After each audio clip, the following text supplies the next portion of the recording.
Okay, folks, it's your buddy Mike Messier. Mike's Instant Movie Review. Ordinary Angels. Hilary Swank. Some guy I don't think I've ever seen before. Some kid actors. What's this movie about?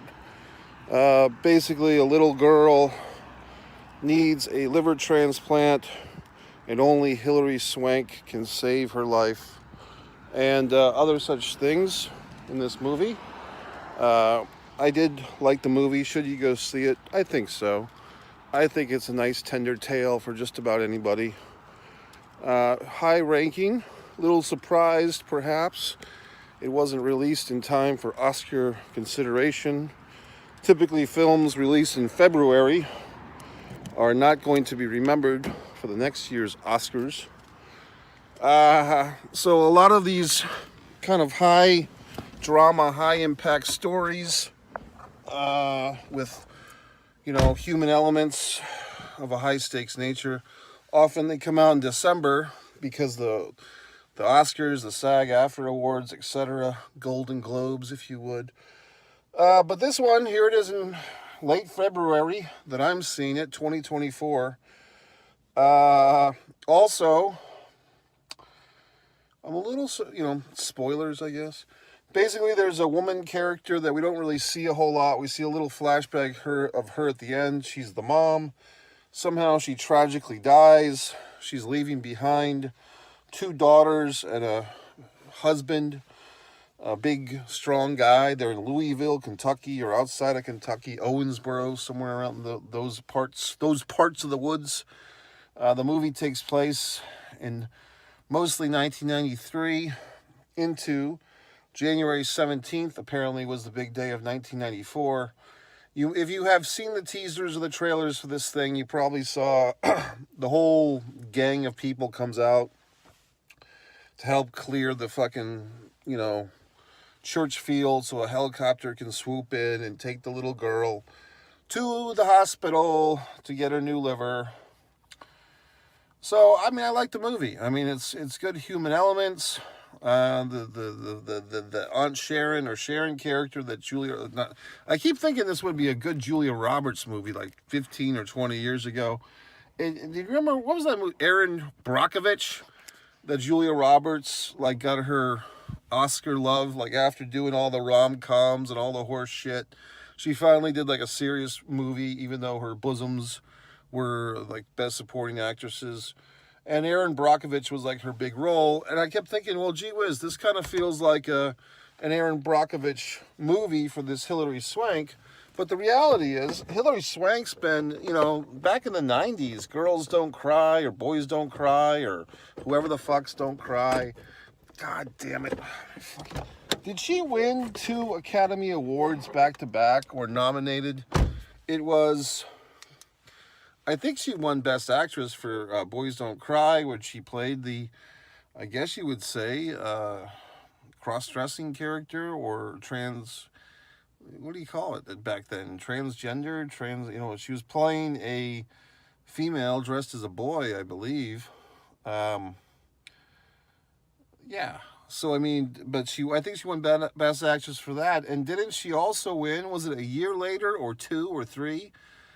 The boxing one, the knockout blonde, or the punch in the head, or the fucking Barstool Stories, or whatever the fuck it was. There's and she and Clint Eastwood. She played the boxing chick. So that one. But didn't she win 2 Oscars already? So you can't really say, I can't. That's what I was thinking. But Hilary Swank has already proven goods. If anything, this is a return to form, because I might have missed something, some fucking TV series or Netflix show or whatever the fuck show that you folks watched, that Hilary Swank was winning daytime Emmys or whatever the fucks, but I haven't seen it. I haven't seen her in quite some goddamn while, except for today. I was on Facebook and seeing, you call them memes? Is that what your people call them? Of Hilary Swank in the next Karate Kid. So besides that, I haven't seen Hilary Swank in anything in quite some time. As a matter of fact, I've never watched the movie The Next Karate Kid, but it looked like Michael Ironside's in that one playing the bad guy. So I'm provoked and perhaps intrigued enough to watch that at some point. After I do all the other million goddamn things I have to do, people keep telling me, oh, you gotta watch this, you gotta see this, you gotta. Okay, I know. I've got a list of things to do, and I don't have enough time to do these things. Anyway, going back to this film, I also want to give a special kudos to, yes, the children actors. For some reason, when I was watching this movie, I kept thinking there was 3 little girls, but there's only 2. 3 daughters, there's only 2. Both of them were really good. Of course, the it's mostly a cute, like, sympathy factor for the dying child, of course. But I will give credit to the older sister actress. Of course, young actress, probably 8, 9 years old, but I thought she really portrayed the loving older sister to a sick kid. She didn't have any of those tantrums like, why does she get all the attention? Why does she get all the bowls of ice cream? Just a good, loyal sister. Back then in the 90s, people were like that. They weren't always thinking about themselves and their Instagram accounts or their MikeMessier.com websites. What else? The mom was interesting. Ed's mom. Ed, the actor who played Ed, like I was going to say the buffoon, but the strong guy, the strong, stoic father, doesn't want to accept help from anyone, blah, blah, blah. Good character, good actor, whoever. I kept thinking, is this a Helmsworth or a whatever the fuck, or Chris Pratt? Because the guy is massive. He's just a big, strong guy. He should have been playing fucking Kerry Von Erich in the Iron Claw, folks. All the wrestling fans, they have their panties in an uproar that the guy, who I thought had the right face for Kerry Von Erich in the Iron Claw. I've done like 5 fucking videos on that movie, including interviewing Harley Race's actor Kevin Anton, wonderful gentleman. But basically, this guy could have played a fucking Von Erich. Fucking massive, big, strong, scary, not a scary guy, but a nice guy, I guess. I've never met him. Maybe I'm just a cynical asshole, folks, but I kept wondering, okay, this woman's swooping in, she's saving this guy's family, she's saving his little girl's life, she's getting their hospital bills wiped out. Is he gonna fuck her or not? I mean, let's be honest. It's just like, okay, you're doing all these goddamn things. You're saving my child's life. You're fucking wiping out $426,000 worth of hospital bills. You're spending time with my mother. When's he gonna fuck her? And so the movie didn't really go there. And I guess, I don't know. I mean, were they trying to say that there's this giant age gap? I mean, Hilary Swank still looks pretty Hilary Swanky to me. So I don't know. But then when you see the pictures at the end, spoiler, they show the photographs of the real people, and they say that these 2 real people are still friends to this day. What does that mean exactly? What is friendship? I don't know, because they seem compatible. You're telling me, look, maybe I'm just got my head in the goddamn gutter, and the whole priority was saving the kid, and it was all platonic and happy horse shit. But nowhere in this film does the sassy, friend hairdresser or the sassy mom of Ed, none of these people, everyone does this in reality, folks. Like, if a man and a woman are anywhere near each other, all their fucking yenta friends, male and female, and every other fucking gender under the sun will say, oh, are you fucking? Or is this getting serious? Or what's the nature of your friendship? It's just human goddamn nature, okay? We're not beyond that. So I just felt like, I would have appreciated at least one sentence of dialogue that said, hey, what's going on with you 2? Or, you sure you're just interested in saving his daughter? You're not just interested in him? Just some fucking line like that. Or, wow, you really, chased after that casket to get to this woman's fucking widower, didn't you? Just some line of dialogue. I mean, that's a little clunky, a little on the nose there, Messier, but something that just shows the humanity, even the cynical nature of human beings. Like, why are you doing all these favors for this guy and his kids unless you want to fuck them? And that's, is it just me?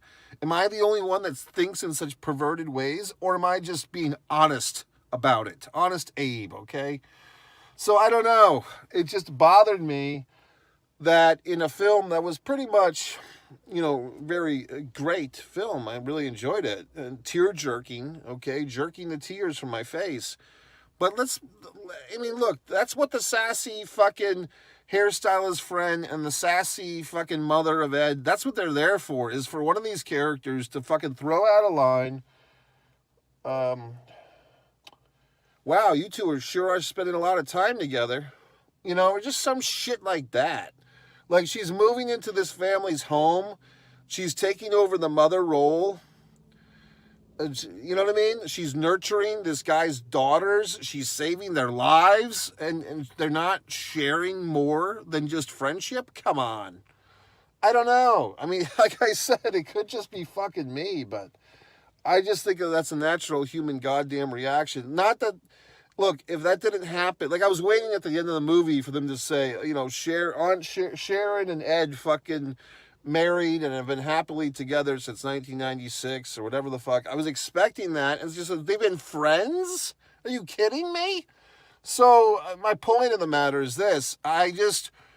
Even if that didn't happen, if they didn't romantically get connected for whatever the fuck reason, I just think it would have been a little more true to form if one of the supporting characters queried about this.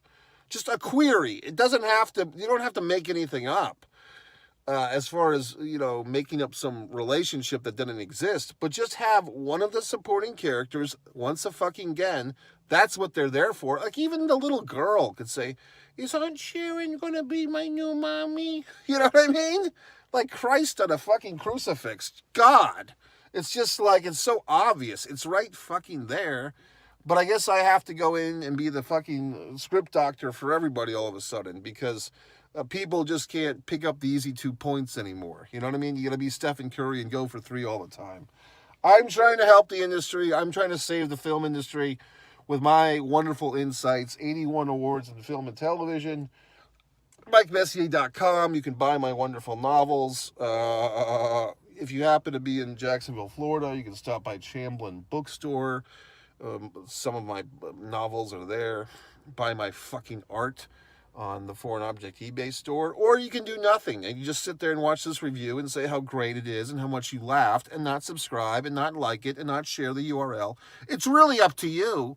I'm not asking you to clear a fucking church field of snow so I can save my daughter from dying to get her a new liver. I'm just asking you to subscribe to the goddamn YouTube channel that's free anyway, you fuck. So you tell me what you're going to do. Anyway, I give this one a whopping 4.5 stars. It hit all the emotional beats. Deducted a star because no supporting character said, so Ed, when are you going to fuck Aunt Sharon?